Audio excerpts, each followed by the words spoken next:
U.S. indices suggest perhaps a rocky opening. Before we start, a quick word from our sponsor. This video is brought to you by XNS, the world's leading retail brokerage firm offering ultra-fast execution and no overnight fees. Look for a link in the description below. The Nasdaq 100 initially tried to rally a bit during the early hours on Wednesday, only to turn around and drop again. Now, I don't necessarily think that the Nasdaq 100 is about to enter a negative trend, but we do have non-farm payroll announcements on Thursday that probably have people somewhat cautious about trying to jump in with a huge position. All things being equal, this is a market that I think, given enough time, probably looks at the 22,000 level as massive support. If we can break above 22,750, then I think we go much higher.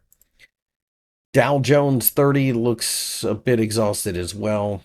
Quite frankly, we just got to this supply way too quickly to perhaps continue to run this higher.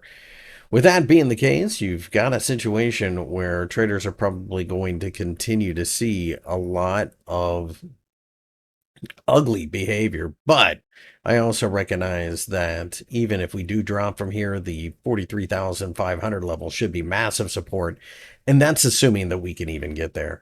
I still think we test the 45,000 level given enough time, but we need some type of catalyst to get there. Perhaps it's the jobs number on Thursday. We just don't know yet. But at this point in time, I think we've got a situation where you have to look at this as a market that when it drops, it offers value.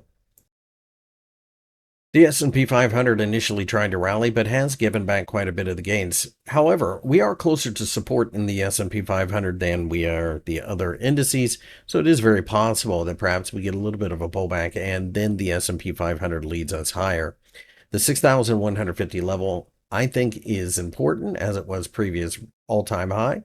Now we'll have to see if it'll hold as support. Even if it doesn't, I think there is massive support down at 6,000 as well.